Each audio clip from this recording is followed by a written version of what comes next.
Hi, hello, how are you? Welcome to the 41st edition of Buzz Boxing Predictions. Well, let me start first with a card in the Philippines that is very interesting. Here we have a fight for an IBF light flyweight title. Very interesting matchup.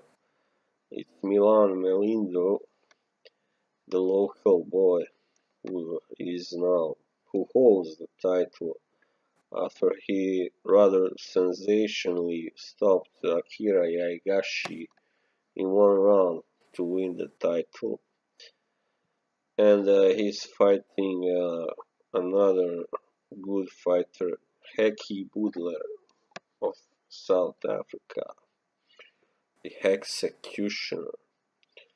Well, Budler or Butler, whatever you prefer. He only lost twice in 33 fights. He's not a puncher, but he's more perhaps of a guy that can wear you out and make you retire and stuff like that. But he has scored a few knockouts as a minimum weight. But this is a light flyweight, of course. He won the IBO actually title in his last fight, but it's not on stake here. So he must have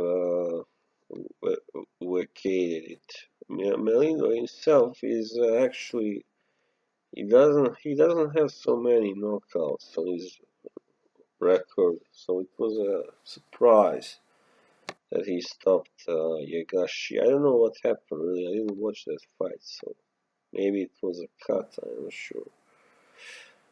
Anyway, since Melindo is at home, of course, he's the favorite. He's been fighting for a long time now, actually, even though he is only 29. While Budler, he's also 29, but he has been fighting 2 years or less.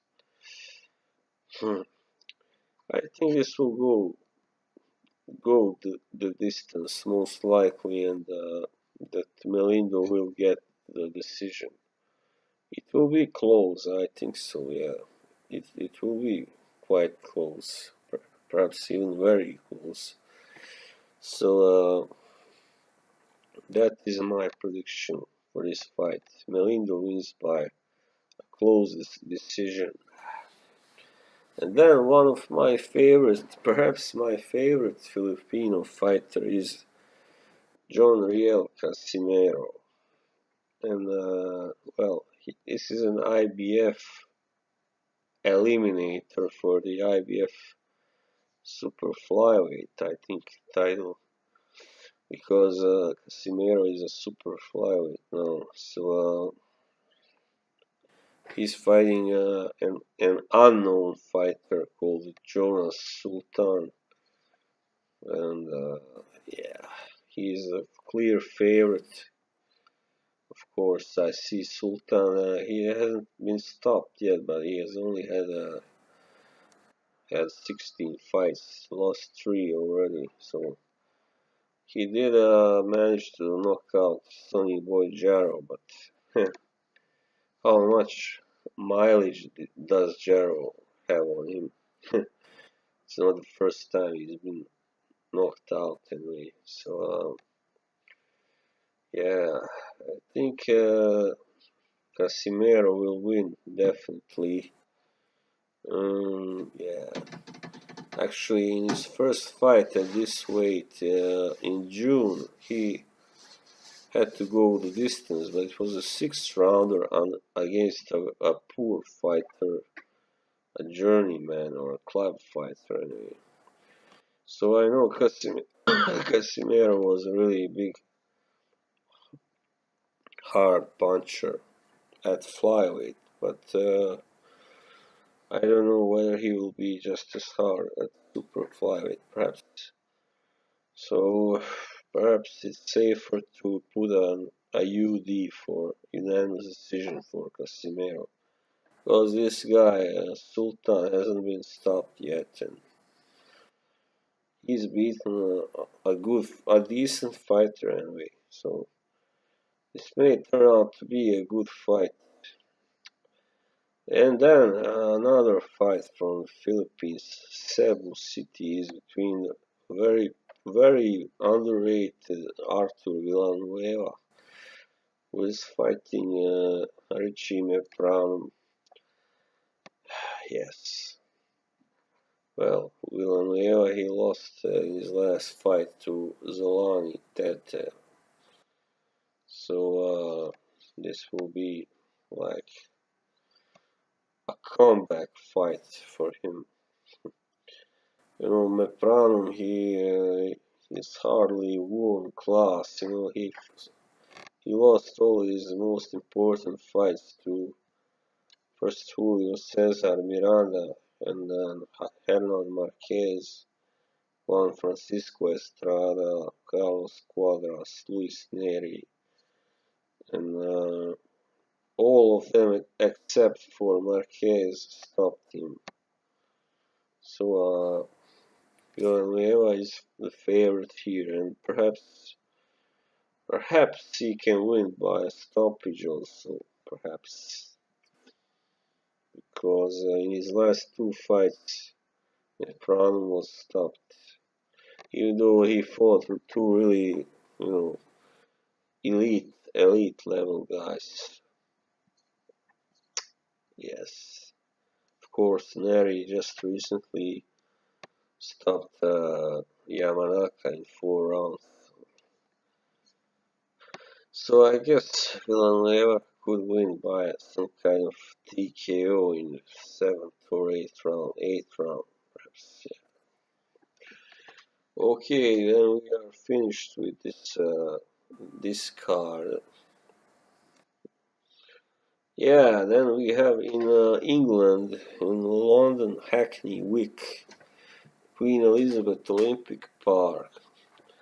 Billy Joe Saunders, the undefeated bad boy of English and British boxing, is facing Willie Monroe Jr. It's defense, I guess, of the WBO title, yeah, that he won against Andy Lee Saunders back in 2015, and he hasn't fought almost a year when he defended it for the first time, and so far the only time, and then again he didn't fight for 9 months now. So Willie Monroe Jr., I don't think he can do much because, well, he was easily beaten by Golovkin, of course. Well, he did beat Rosado and Brian Vera, but both those guys are really, you know, Rosado is just a decent fighter, a tough guy, but he's never been really. He's proven, he's shown that in recent years that he's not just not elite level, you know, and so while the other guy, Vera, of course, he was really shot by then when Monroe beat him. So Saunders is a crafty guy, you know. He's tough. He can even punch sometimes when it's. He proved that against Andy Lee. He's not a knockout artist, of course, but yeah, he can uh, he can catch you and hurt you, you know, no doubt. So he is the favorite, of course. He will win by a unanimous decision, most likely, I think. Yes. Perhaps he can stop Monroe late, like in 10th, 11th round. But I wouldn't bet on it anyway. Yeah, there are a few others, but anyway, of course, yeah. There is the second part of the Super 8 series, it's Callum Smith versus Erik Skoglund. Super series, Super 8, whatever. Yeah, Callum Smith, he is the big, I guess one of the best British newer fighters and prospects. Even though some who I know don't really give them that much credit. Anyway, he is a really big puncher, and he's facing a guy who is not Erik Skoglund, but Skoglund is naturally a light heavyweight, so I'm not sure why he why he opted to fight here for money, most likely for fame, just like Jürgen Brenner. So yeah, Skoglund, both guys are undefeated, but Skoglund only has 12 knockouts and 26 victories, while Smith has hang on, where has 17 knockouts and 22 victories. Yes, Smith is the favorite, of course, to win.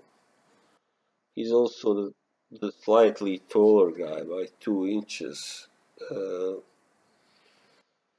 so the level of the opponents that both guys fought is about the same. It's not the highest level, but it's you know, kind of European level, more than a world level. So, yeah, I don't know really. I think Smith should win this. And how, I'm not sure. It can go either way. I think he can get a stoppage somewhere after the 8th round if he is good and lucky enough. I don't know. I guess the safest bet is to go for a decision victory for Smith, Callum Smith over Erik Skoglund. Yes. Well, then I guess we better move on to the main fight of the week, the weekend. It's of course Triple G versus Canelo Alvarez. Yes, yes, yes, yes. I have seen people, put Golovkin down, like saying he didn't beat all the best middleweights in the world, and this and that, and da da da, and you know. But I think the guy has proven so far, beyond all doubt, that he is the best middleweight in the world, and also one of the best fighters, pound for pound. So you know, it's human to doubt someone, but it's not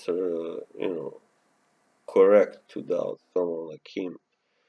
So yeah, Golovkin,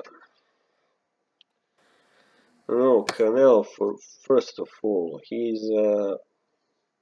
is now a middleweight. He can fight as a middleweight. He is even fought or above middleweight limit, but in his last fight, he will never be a truly big and strong middleweight. Look at his fights, his title fights at middleweight. Against Miguel Cotto, he was 155. Against Amir Khan, he was 155. Against James Kirkland, he was yeah, half half a pound above 154. So the fact that he beat Chavez Jr. Above 160 says more something about how overrated Chavez is than how fearsome Alvarez is. I don't think he can really knock out Golovkin, do you? I don't. I mean, Golovkin has been now in the ring with Danny Jacobs, with uh, Lemieux, David Lemieux, and with some other really hard-hitting guys, And Lemieux and Jacobs are both elite level, no doubt about that. And he stopped Lemieux and he beat Jacobs. I mean, convincingly. No matter what some people may say, there are always haters to say, "Oh, we shouldn't have, gotten that decision, blah, and all that, blah blah." But the fact is, Jacobs was virtually destroying everyone that he faced before Golovkin. And he was knocked down for the first time, I think, in his career, or one of the few times. And he lost. He fought well, but he lost. So if Jacobs could not beat Triple G, how can I think people are perhaps overrating Canelo as a technician and his speed and all that.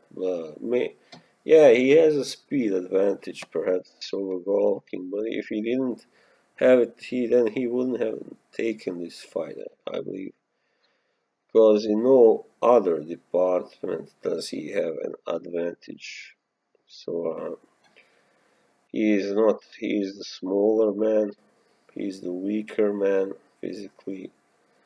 He is the weaker puncher. He is not. He is even and